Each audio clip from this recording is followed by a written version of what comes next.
بسم اللہ الرحمن الرحیم۔ السلام علیکم ورحمتہ اللہ وبرکاتہ۔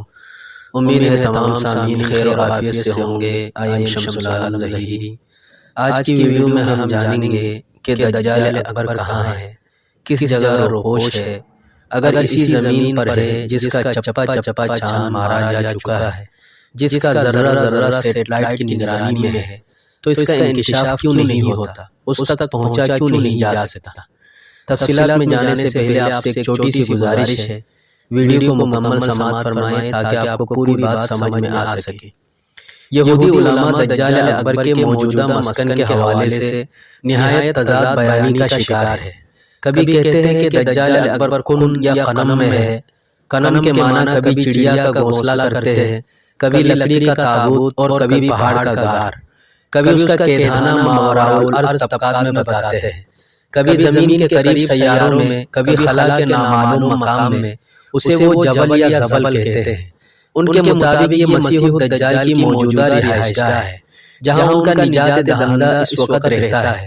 یہی رہائش گاہ اس کے ظہور کے وقت روئے ارض پر آ کر یروشلم میں قائم ہو جائے گی۔ یہود کے بددیانت اور افسانہ ساز علماء سو کے مطابق اصل ہیکل اور قربانگاہ بھی وہی ہے جہاں المسیح الدجال روپوش ہے۔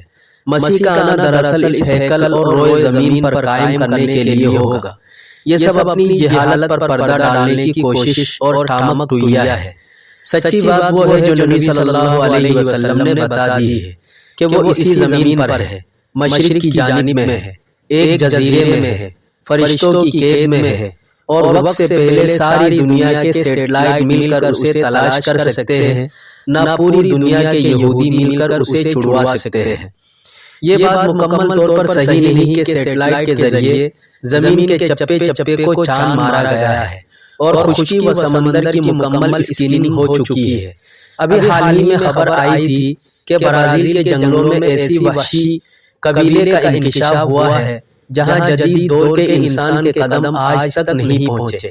لہٰذا یہ بات بعید از قیاس نہیں کہ دنیا میں اب بھی بہت دشوار گزار جگہ ہے جہاں نادیدہ آنکھ اب تک نہیں پہنچ سکی۔ حدیث شریف میں آتا ہے، رسول اللہ صلی اللہ علیہ وسلم نے عصا منبر پر مار کر فرمایا، یہ ہے طیبہ، یہ ہے طیبہ، یعنی مدینہ منورہ۔ پھر آپ صلی اللہ علیہ وسلم نے فرمایا، میں تم کو یہی بتایا کرتا تھا، جان لو کہ دجال شام کے سمندر بحیرہ روم میں ہے، یا یمن کے سمندر بحیرہ عرب میں ہے، نہیں، وہ مشرق میں ہے، مشرق میں۔ اور اللہ کے نبی صلی اللہ علیہ وسلم نے اپنے ہاتھ سے مشرق کی طرف اشارہ کیا۔ اب جزیرۃ العرب سے مشرق کی جانب دیکھا جائے تو دو جگہ ایسی ہیں جنہیں مغرب کے عیسائیوں کے ہاں بھی شیطانی سمندر، شیطانی جزیرے یا جہنم کا دروازہ کہا جاتا ہے۔ اور مزے کی بات یہ ہے کہ دونوں کا آخری سرا امریکہ سے جا ملتا ہے۔ مشرق بعید میں بحر الکاہل کے ویران اور غیر آباد جزائر آتے ہیں، ان کے ارد گرد کے گہرے اور خوفناک پانیوں کا نام ہی شیطانی سمندر ہے۔ یہ جنوب مشرقی جاپان، آئیوجیاتی یونین اور جزائر ماریانا کے قریب ہے۔ سوچنے کی بات یہ ہے کہ وہاں کوئی بھی اسلامی ملک نہیں، پھر اسے شیطانی سمندر کا عالمی نام کس نے دیا؟ مسلمان ایسی نکتہ ترازی کرے تو سمجھ میں آتی ہے، غیر مسلموں نے اسے کیوں ابلیسی ٹھکانہ قرار دیا؟ یہاں یہ بات بھی مد نظر رہے کہ مشرق کی جانب واقع سمندر میں امریکہ کی ایک سمندری ریاست بھی موجود ہے۔ امریکہ کی 50 ریاستیں ہیں، جیسا کہ اس کے پرچم کے موجود 50 ستاروں سے ظاہر ہوتا ہے۔ ان میں سے 48 تو اکٹھی ہے، 2 ذرا فاصلے سے ہیں۔ نمبر 1 الاسکا، اس کے اور امریکہ کے بیچ میں کینیڈا حائل ہے۔ یہ 1867 عیسوی تک روس کے پاس تھی۔ اس کے اور روس کے بیچ میں صرف دریائے بیرنگ نامی تنگ سمندری گزرگاہ ہے جو 170 ڈگری شمال جنوباً پر واقع ہے۔ جغرافیائی اعتبار سے یہ شمالی امریکہ کی حدود میں آتی تھی، اور امریکی براعظم میں ایشیائی روس کی موجودگی امریکیوں کو نہایت کلتی تھی۔ امریکہ کے 17ویں صدر اینڈریو جانسن کی زندگی میں سب سے بڑی کامیابی یہ تھی کہ اس نے 18 اکتوبر 1867 عیسوی کو الاسکا کا 5,86,000 مربع میل پر پھیلا ہوا برفستان زار روس الیگزینڈر روم سے $7 ملین کی مالیت کے برابر ہونے کے بدلے خرید کر امریکی وجود کو روسی داغ سے پاک کر لیا۔ اس طرح الاسکا اپنے وسیع رقبے اور قیمتی معدنیات کے ساتھ 49ویں ریاست کی حیثیت سے مشرف امریکہ ہوا۔ دوسرے نمبر پر جزائر ہوائی، جس کا صدر مقام ہونولولو ہے، اس کا رقبہ 11,000 مربع میل ہے۔ یہ 1898 عیسوی میں 50ویں ریاست کے طور پر امریکہ میں شامل ہوا۔ بحر الکاہل کے بیچ میں ہے اور بحر الکاہل وہی سمندر ہے جس کا ایک مقام ماریانا ٹرینچ دنیا کی گہری ترین جگہ ہے، جس کی تہ میں خوفناک آتش فشاں ہے، جس میں زیر آب زلزلے آتے رہتے ہیں، اور جس کا ایک حصہ شیطانی سمندر کے نام سے مشہور ہے۔ اور پھر بحر الکاہل کے پار امریکہ ہے۔ امریکہ کے قریب سمندر میں ایک ایسا تکونی خطہ ہے جس کے متعلق عجیب و غریب قصے کہانیاں مشہور ہیں۔ ان میں حقیقت کم اور افسانہ زیادہ ہے۔ حقیقت اتنی ہے کہ یہ شیطانی تکون ہے۔ تکون سے آپ کے ذہن میں کیا بات آتی ہے؟ تکون کہاں استعمال ہوتی ہے؟ کس فرقے کا مخصوص نشان ہے؟ کس ملک کے نوٹ پر احرام نما تکون چھپی ہوئی ہے؟ برمودا ٹرائی اینگل آج کی ترقی یافتہ سائنس کے لیے بھی ایک معمہ ہے۔ جدید ترین طیاروں اور بحری جہازوں کے آلات اس خطے میں داخل ہوتے ہی بیکار ہو جاتے ہیں، قریب پہنچتے ہی متاثر ہونے لگتے ہیں۔ اس کے اندر اللہ پاک کسی کو اپنی قدرت سے لے جائے تاکہ وہ دنیا والوں کو آگاہ کر سکے تو اس کی خصوصیت ہے، عام آدمی کے بس کی بات نہیں۔ زمین چونکہ گول ہے، اس لیے اگر دجال کے مقام کو مبہم رکھنے کے لیے مشرق کی طرف اشارہ کیا جائے، جو کہ آگے جا کر بہرحال زمین کے گول ہونے کی وجہ سے مغرب تک پہنچے گا، تو یہ درجے والا حدیث شریف کی ایک ممکنہ تعویل ہو سکتی ہے۔ اس سے زیادہ قوی تعویل وہ ہے جو ایک مصری محقق عیسیٰ داؤد نے اپنی کتاب مثلث برمودا میں کی ہے کہ پہلے دجال بحر الکاہل کے ان ویران جزائر میں قید تھا۔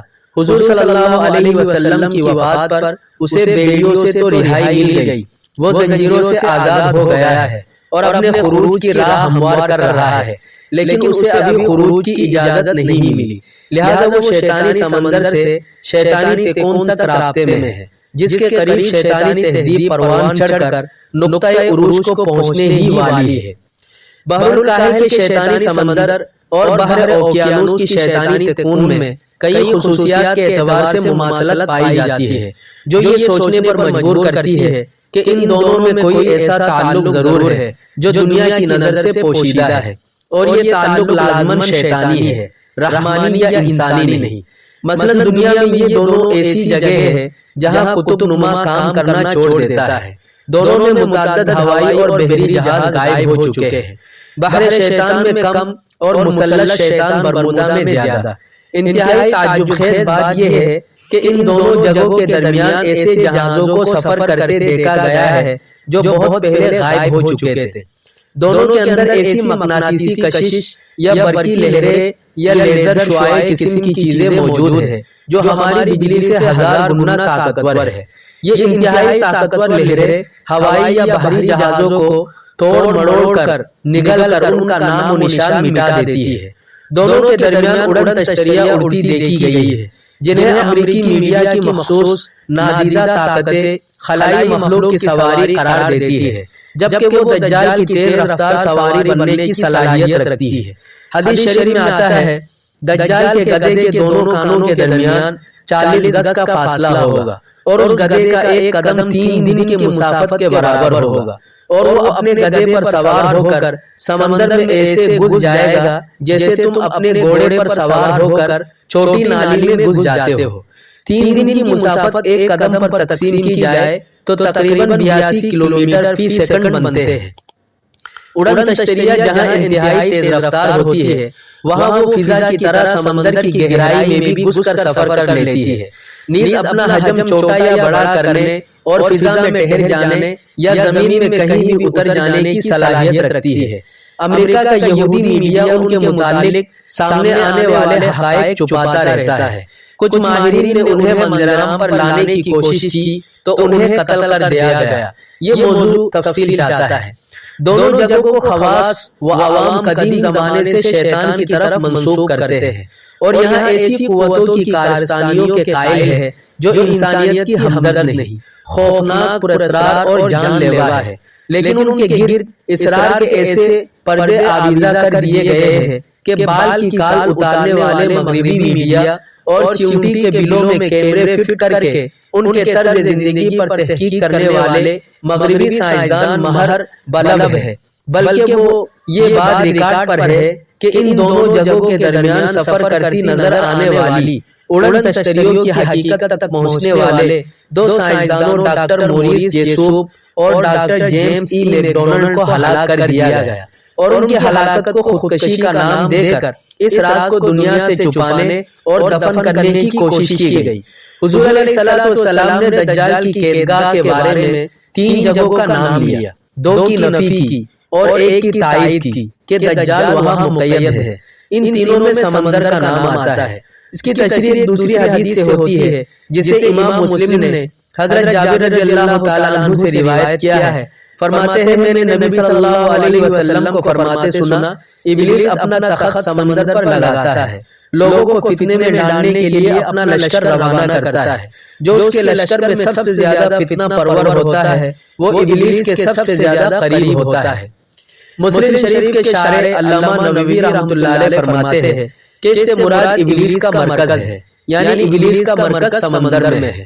اس سے ہمیں دجال کے مقام کو سمجھنے میں کچھ مدد ملتی ہے۔ وہ اس طرح کے دجال ابلیس کے ترکش کا سب سے کارآمد اور زہر میں بجھا ہوا تیر ہے۔ اللہ کی سچی خدائی کے مقابلے میں جھوٹی خدائی قائم کرنے کے لیے ابلیس کا سب سے اہم ہتھیار اور کارآمد حربہ دجال ہے۔ ان دونوں کی باہمی ملاقات اور شیطانی قوتوں کی دجال کے ساتھ بھرپور امداد احادیث سے ثابت ہے۔ کیا عجب کہ ابلیس کے مرکز میں ہی دجال مقید ہو، اور اللہ تعالیٰ نے اسے شیطانی سمندر اور شیطانی جزائر میں مغناطیسی کشش پیدا کر کے عام انسانوں سے مخفی کر رکھا ہو۔ اللہ رب العزت سے دعا ہے کہ اللہ تعالیٰ ہم سب کو دجال کے فتنوں سے حفاظت فرمائے۔ والسلام علیکم ورحمتہ اللہ۔